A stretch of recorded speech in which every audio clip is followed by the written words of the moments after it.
Hey everyone, this is Shannie McCabe from Botanical Interests, and today we are going to cover a very southeastern-centric topic. We are going to cover the seasonal pivot. This is a term that I kind of use to describe the change that we see from our more temperate and mild conditions over the fall, winter, and early spring here in the Southeast. I'm actually in Central Florida, so I'm in the deep South. We're going to visit some key areas of my garden that are currently thriving with a temperate annual crop that are going to be switched out for a more heat loving situation. So we're going to take a little quick tour of my garden, and we're going to talk about pivoting, switching over to really embracing some heat tolerant crops. We're also going to explore some items in the Botanical Interest catalog that really speak to this time of year. You don't have to live in the Southeast to find this content relevant. This is really a great video for anyone who's expecting hot summer weather. Let's start out in my onion patch. Now, onions are a tricky crop. They are day length sensitive as well as temperature sensitive. So they are not going to be planted in the spring like some northern gardeners might be familiar with. I actually started these plants from small starts in the month of December, and then about May I'll be pulling them out. So these will turn yellow and the tops will flop over, and that's when I'll know it's time to pull the onions and cure them and store them or use them. May is a tricky time to get something in the ground in Florida. It's incredibly hot by month of May, and we have a long summer ahead of us. So I am going to need to select something that can take an incredible amount of heat. I do have options. I could plant a summer cover crop. It would actually be fantastic to plant a summer cover crop in the month of May here in Florida, because that would give me several months to let my cover crop grow up, get some great organic matter, and then to chop it down, let it die into the soil, till it into the soil, whatever I'm gonna do, crimp it, whatever my kill method, and to enrich the soil to be prepared for next fall as the more cool weather starts to approach around October, November. So that is one option. I could cover this in a cover crop. I do have a different plan for this particular row. This row is going to house my Halloween pumpkins. Now, I have done this in Florida in the past with success, so I know this is going to work, and I'm very excited to do this. I am going to harvest my onions in the month of May. That will give me about a month to turn this bed over. I'm going to add some extra organic matter. I'll be throwing some of my rabbit poop in here. Worm castings will go in. I will shake a little bit of crab shell meal into this soil because I have problems with root knot nematode here. So I will basically give this soil a huge dose of amendments. I'll probably turn it over with just my shovel or my mini tiller just to give it a light working. I'm not going to give it a heavy tilling.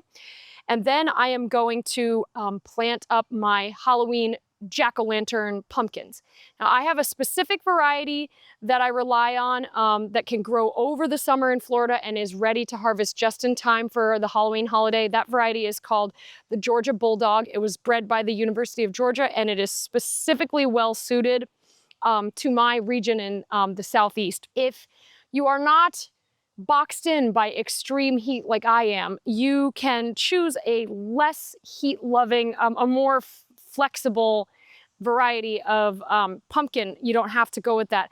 I've been very curious about how the Jarrahdale pumpkin, that's one from Australia, I've been very curious to see how that would perform in my area because it's from Italy, but it was brought over to Australia by Italian immigrants to Australia, and it's been adapted to the superheat in Australia. So I'd be very curious to see how the Jarrahdale pumpkin, you can find that in the Botanical Interest seed catalog. I'd be very curious to see how Jarrahdale does, and I might put a plant or two in just to experiment. But my pivot for this onion patch is going to be pumpkins. Next up on our tour is my tomato patch. Now, I have 2 rows of this big field committed to tomatoes. I'm just growing the Roma type tomato for lots of sauces and curries this season, but my tomatoes are gonna start to peter out come late spring, early summer. Things are just gonna get too hot. The nighttime temperature is gonna creep up. Eventually, come summer, I'm going to have to pull out these plants. So let's talk about what I have planned for when I do take them out.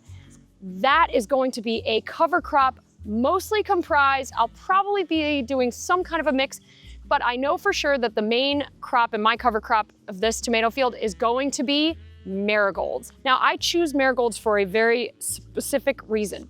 I have problems with the root knot nematode in my sandy soil here in the southeast, and many gardeners who deal with sandy soil are going to have problems with the root knot nematode. You'll know that you have the RKN if you just pull up your plants and you see that the roots are gnarled, bumpy, and knotted. And above ground, you can tell you have root knot nematode if your plants are just sluggish, they're not quite growing right, they're stunted, they look miserable. That can be a sign of the root knot nematode. I employ a few different kinds of techniques to battle and mitigate the root knot nematode, but one way that has been studied is to plant a thick cover crop of French marigolds. Here are the keys with that. Some folks think that if you just put a marigold plant next to your tomato, that'll do the trick. It absolutely will not. The only way that this has been scientifically verified to work is by planting a carpet of French marigold. That's because it's got biofumigation properties. There is a natural chemical within the marigold plant that is released through its roots that is going to break down and kill the root knot nematode. Marigold is also very heat tolerant, so I'm not worried about planting it in the summer. I also don't need these plants to be beautiful or perfect. I just wanted to deploy those natural protective properties to work on the root knot nematode. I don't care if they're beautiful. And it's also important to know that when you do plant marigolds, the French marigold, it can't be an African marigold, it's not gonna be Mexican marigold, it's gotta be French marigold. You are only going to really clear your soil for root knot nematode for about 1, maybe 2 growing seasons. It doesn't mean that it will pull root knot nematode out of your soil forever. That's not how it works. But it is a great way to rotate so that you can be protected for the next crop that goes in. I'm not exactly sure what's gonna go in this row after my marigold cover crop, but whatever goes in, I'll probably select something that's typically sensitive to RKN so that I can have a little bit of an advantage there. Okay, now I have had an absolutely fabulous season with my grow bag garden, thanks mostly to the nice shade from the camphor tree above. These grow bags are gonna be cleared out throughout the mid-spring. I'll be pulling all these carrots. The lettuce is almost completely finished out here. My beets will finish out, my radishes will be done, and I'm going to have a lot of empty space. Now, I have to think about what will thrive in a grow bag in the summer in some part shade, and I already have my answer. For sure, I'm going to be doing some peppers. You have to remember, I'm in Central Florida, so part shade is not an impediment to growing hardly anything in the summer here in Florida. It's actually incredibly helpful to have a little shade in summer. And so even something that loves heat, like a pepper, is going to do beautifully in part shade. Under this little dappled shade of the camphor tree, it's gonna be very happy. And I do lots of Indian cooking, and so I can use Thai chilies in my Indian cooking, but I also like to use serranos. They've got more heat than a jalapeno. They're small, so I can use one for just about an entire pot of cooking, and it's usually just as much as I need. Serranos are a top choice, and they can take a lot of heat here in Central Florida. Peppers and eggplants are really well suited to grow bags. They tend to fit nicely into the design. I have also found that dappled shade is not a problem for eggplants as well, especially in summer. Peppers and eggplants are a bit more flexible than some of the other garden veggies, so I can start these in seed trays and transplant them out in mid-spring, late spring here in Florida. It's not gonna be a problem. So this is my plan for pivot. When I pull all of these sensitive, cool weather loving crops, there will be peppers and eggplants. And Botanical Interest has a number of different pepper plants that I have tested in my garden here in Central Florida over the summer that did really well. The biquinho peppers were very easy to grow even over the summer here in Florida. And my all-time favorite hot pepper is the ají limón, the lemon drop chili pepper. This one is very easy to grow. It's got a citrusy flavor to it. It makes the best lacto-fermented hot sauce. The color is absolutely vibrant, sunflower yellow. Lemon drops are very easy to grow in grow bags in the shade. I've done it here before. They do really well. So that's another excellent choice from Botanical Interest. Now we're in the raised bed garden. This is my kind of temperate annual vegetable show garden. We had a really cold winter, so I'm a little bit behind in this garden. Things are just sort of starting to fill in now. And I do have crops that do love the warm weather. I've got peppers in, I've got a few eggplants. But a lot of this garden is filled with the more cool weather loving crops. And some of the best color that I've had this season is from the most cool weather loving flower, the pansy. Pansies have filled out my garden beautifully this season and really brought a lot of wonderful color. But alas, pansies absolutely detest the heat of even late spring in Florida. So I am going to have to pivot, and I'm going to pivot to one of the most heat-tolerant flowers that I could possibly find, the zinnia. I made sure to have BI send me a ton of different zinnia varieties because I like to trial them. I like to see which ones suit my garden best. For the smaller cracks and crevices, I've got the Thumbelina, and then I've got my California Giants, and I basically got everything in between here. I have a whole bunch of different kinds of zinnias. And this is going to be the predominant source of color as things start to heat up here in my garden and my pansies fade out. I'll be pulling my pansies out. Actually, my 18-month-old baby keeps ripping the pansies out because she loves them so much she just has to pull them. But between me and my daughter, we will have all these pansies pulled out as it gets hotter, and they'll be replaced with some beautiful zinnias. So this is one of those go-to crops if you're looking for color in the heat of summer. A zinnia is going to be about as good as it gets. I have been super happy with my strawberry jar and my hanging baskets here, and all the color I've gotten from my pansies and the color I plan to get from my nasturtiums. Alas, when summer really starts to set in, I'm gonna need something much more heat tolerant for my hanging baskets. That's what I'm going to pivot to, moss rose portulaca. That is just about the most heat tolerant and drought tolerant flower you could imagine. And it's a perfect fit for the hanging baskets. So things look really nice here now, but when that pivot starts to happen, when things start to turn and it gets really extremely hot, I will be filling moss rose in all of my most difficult spots. Here's one part of my garden that has been very happy over the winter. That is my pea TP, my pea trellis. Why has it been happy? Because we had the coldest winter on record, and peas love cold weather. So I've had no problem covering this TP in beautiful foliage and now really tasty little pods that my kiddo cannot stop pulling and eating, which I'm glad she's eating them. It's wonderful. Both my kids love these peas, and me too. But this plant absolutely hates the heat of spring and summer in Florida. So I'm going to have to pivot to something that is going to climb and that takes a ton of heat.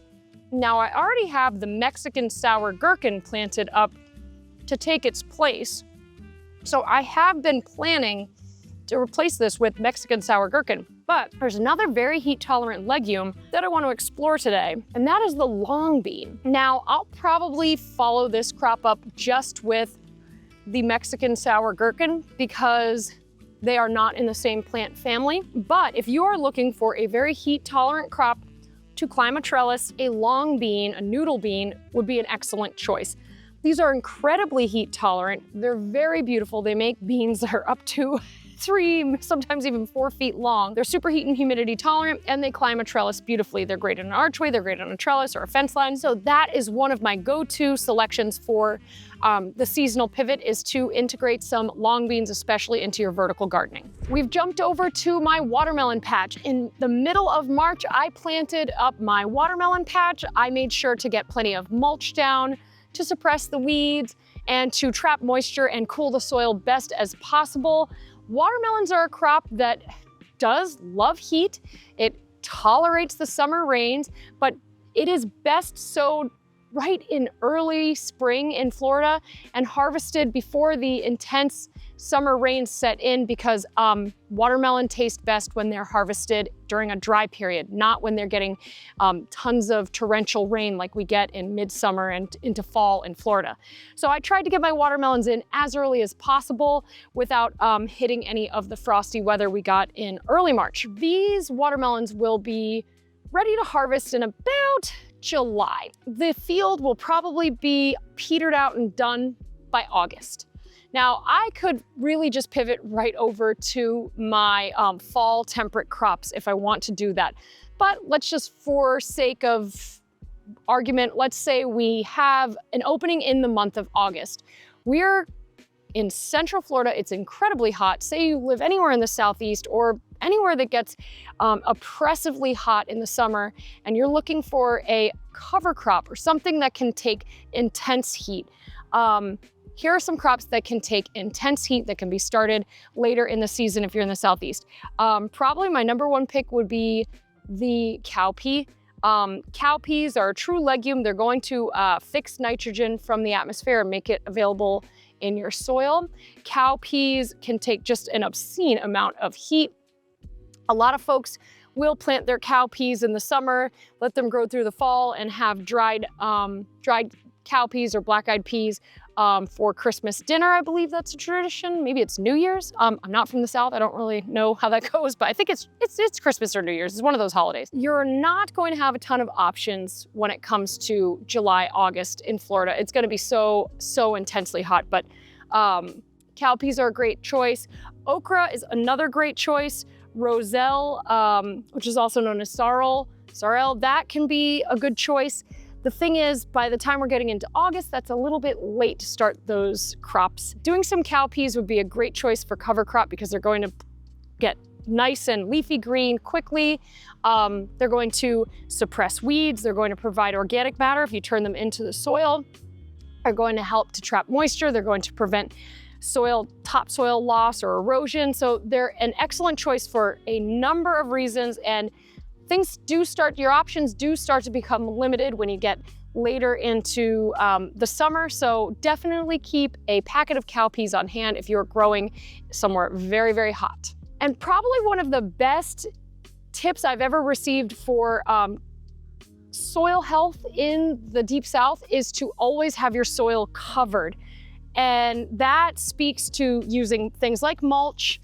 I use cardboard and then wood chip mulch on my paths, and then I use straw mulch, something lighter in the rows, and then doing a cover crop, cowpeas, sorghum, sun hemp, whatever you're going to do for your cover crop. All of this is going to help you to keep your soil covered, to prevent erosion, to add organic matter to your soil, because the sandy nature of our soil in Central Florida, this sugar sand that I have here, this just tends to eat up amendments. So I'm going to put things like compost in my soil. I'm going to add things to my soil, but it is far more effective to add a cover crop and to anchor your soil, to add your organic matter by killing your cover crop in and tilling it into your soil or double digging it into your soil. This is a more effective way to improve the texture of your soil than just to constantly add into it, because just this texture of large particle sand, it can be hard. It can kind of eat through your amendments quickly, and so adding a cover crop is tremendously helpful. Let's finish off the tour in my garlic and potato bed. Now I keep 2 rows. This is kind of my alleyway garden. It connects my raised bed garden here to my tomato field, or my southeast garden back behind me. This is a shorter little section, but I've gotten some great food out of this area. Now I have potatoes and I have garlic in this one row, and both of these have been singing along all winter long. They're looking really nice. About May, they're gonna be ready to come out of the ground, and I'm going to have an opening. So I want to put something that I've actually had in this row a few years ago, and it's time to rotate it back in. It did really, really well here, and that is roselle, AKA sorrel. That is a plant in the hibiscus family. It's an okra family. Alternately, I could do okra here if I wanted. It's another great spot for okra or roselle, but this crop just does tremendous in the extreme heat of Florida summer. It's going to add a gorgeous color. It's going to get huge. It's actually going to provide a little bit of shade to my chickens back here. They're going to get huge. They're going to get taller than me. They're going to be covered in beautiful flowers, and then those are going to give way to these like beautiful red calyces. The calyces are made into tea. Those are also known as the Florida cranberry because they are used as a cranberry substitute to make like sort of a cranberry sauce at the holiday time. They're harvested in about mid to late fall. So roselle is definitely the ticket for this row here. It's just going to add an element of beauty, bring on the shade. It's going to take the heat, no problem. I'm very excited to have a big crop of roselle. Roselle is also one of the best tea plants you can grow in Florida because it's going to make this bright, vibrant, tart, antioxidant-rich tea. And roselle tea is so cooling on a hot summer day. So I will pick those calyces, I'll put them in my dehydrator, I'll throw them in a jar in my cupboard, and then I'll be making roselle tea the next summer. That's a wrap on the seasonal pivot. I know you are now well equipped to jump from your mild, beautiful winter, spring weather into an insanely hot summer. You're ready. You're not going to have fallow fields over the summer. You're at very least, you're going to have a tidy cover crop tucked in so your garden keeps its topsoil, so your garden keeps rich organic matter in the soil. I know you're ready for this, even if it's going to get super hot. We've got to get something in there. Thank you for joining me today. See you next time. Bye.